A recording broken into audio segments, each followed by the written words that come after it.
Bolehkah kita mencintai diri kita, anak kita melebihi Rasulullah? Boleh, tetapi berarti imannya tidak sempurna. Kesempurnaan iman, Rasulullah harus lebih dicintai daripada yang lain. Kemudian yang kedua, bolehkah meninggalkan sunnah? Itu dikatakan sunnah karena memang boleh ditinggalkan. Coba gak boleh ditinggalkan, maka dikatakan wajib. Dan itu sudah terjadi sejak masa Rasulullah SAW. Kadang para sahabat gak mau dikasih yang sunnah. Ini contoh ya, pada waktu perang Uhud, sahabat Qatadah bin An-Nu'man salah satu matanya kena panah, akhirnya jatuh. Selesai perang dibawa menghadap Rasulullah. Rasulullah, tolong saya. Apa Qatadah? Ini mata saya lepas Rasulullah, kena senjata musuh. Apa kata Rasulullah? Buang aja itu, kamu masuk surga. Berarti sunnah kan, membuang matanya yang jatuh masuk surga.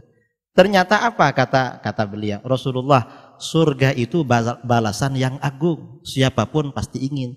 Tapi kalau ini gak kembali lagi, saya gak bisa kawin lagi. Saya ini suka kawin Rasulullah, gimana ini katanya. Orang gak mau kalau orang matanya tinggal satu.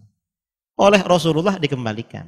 Setelah dikembalikan sampai akhir hayatnya, mata yang dikembalikan Rasulullah lebih tajam penglihatannya daripada yang sebelah. Setelah dikembalikan, apa kata Qatadah? Rasulullah minta lagi. Apa? Doakan masuk surga. Memang begitu, makanya Rasulullah dikatakan rahmatan. Ya sering seperti itu memang. Itu sunnah. Artinya meninggalkan sunnah ketika itu ada hajat, oleh Rasulullah gak diapakan itu. Yang penting yang wajib dilaksanakan. Tapi kalau dikerjakan itu menandakan kesempurnaan iman.